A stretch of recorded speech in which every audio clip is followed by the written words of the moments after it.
What's going on, guys? Today we're undertaking possibly my favourite project on the channel. We are going to be restoring a 2012 TWS tramper. I personally love these things because they allow people who aren't necessarily able to get outside to enjoy the great outdoors. This is the tramper in question.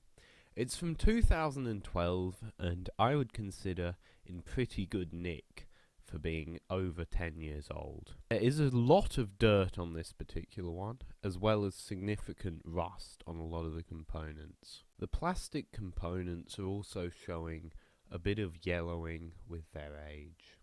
There are also some mechanical difficulties. The brake doesn't come off, and there's a bit of play in the steering. And the final problem is there's some electrical faults, which mean that when slowing down, the tramper does often turn off. But I believe with a bit of loving care, we can bring this back up to being like new. The first thing I wanted to do was disconnect the batteries so I didn't shock myself. So I removed some screws to get a look at the electronics. So I've just removed what I thought would give me access to the electronics, but it really hasn't. So at this point, I think my only option is to take the seat off and completely disassemble and try and access them from the other side. This was easier said than done though, because the bolts were hidden underneath the seat. Fortunately, I created this interesting tool and was able to get them off. The socket I'm using is actually 2 sizes too big, but it works because it's on an angle. With the seat removed, I was able to access this panel, which allowed me to disconnect the batteries.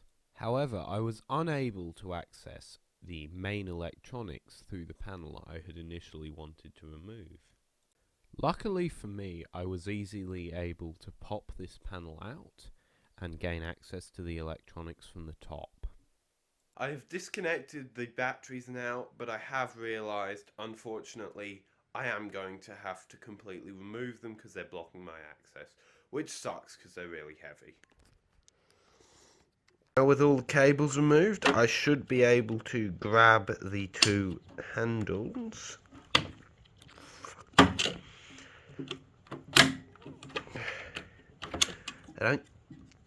They're not easy to grab, these handles.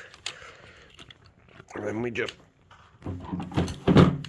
Holy shit, that's like 50 kilos. I'm gonna have to put the recording down to get these out, they weigh so much. Just lifted that one of them out, and I gotta say, lithium is the biggest improvement we've ever made to this world. Those things weigh so much. There's some useful information about the battery. So we've got 12 volts, 87 amp hours. At 20 hours, that basically just means if you don't discharge it instantly, it'll have that much power. Eco-friendly Sunil. Taking a look without the batteries now, there's a lot of space here. I finally gained access to that panel I needed access to. With the batteries removed, I began stripping it down so I could paint it. This would turn out to be trickier than I had thought. There was initially significant damage to this rock fender / bumper bar. Here's a satisfying time lapse of me bending all the bends out so that it looks like new again. I had a couple of different techniques here. I mostly used an adjustable spanner and a set of pliers.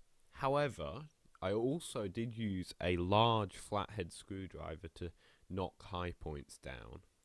The next step I wanted to do was paint it, because painting it is a big thing into getting it looking nice. So I sanded down one of the panels that was internal and spray painted it so I could see what it looked like before I did the whole buggy. I used 1 coat of primer and then 2 coats of enamel spray paint, and then left it to dry for a day to see how it would turn out.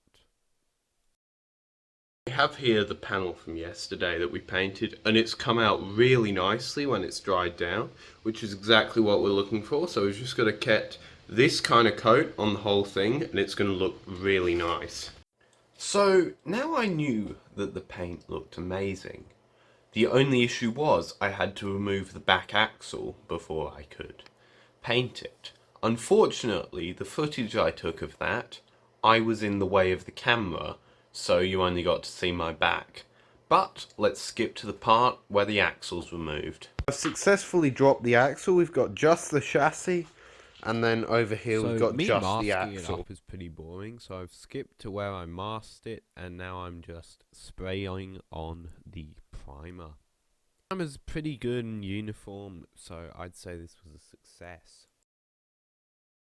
After waiting another day for that to dry, I was able to spray it with some black paint, which was exciting because this is the colour it's going to be in the end. Now it was just a case of repeating this again and again, so I'll skip that for you.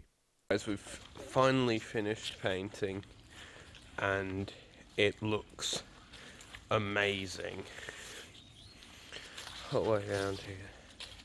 It's just a perfect finish. It came out way better than I thought. I'll be honest, I don't really know how to show how good a paint finish is on camera, but it looked really good in person, and here's some shots of it. Finished the painting, and I've also fixed the back axle. I'm really sorry I kind of forgot to film like most of it, but I've done that now. I've got to bring it back in here and then we'll get it reassembled and see how it's doing. So, unfortunately at the time I filmed that I didn't realise, but in order to reassemble it I'm going to have to replace the broken parts. Probably should have thought about that, but the parts don't arrive instantly. So I don't have the parts I need to repair it, which means I can't repair it and put it back together, or if I did I'd have to take it apart again. So that's going to be in the next video, which will be coming out next week or the week after. If you want to be the first to catch that, please hit the notifications button, and you can also subscribe, that would be wonderful. And if you enjoyed this video, a like would be smashing. Thanks.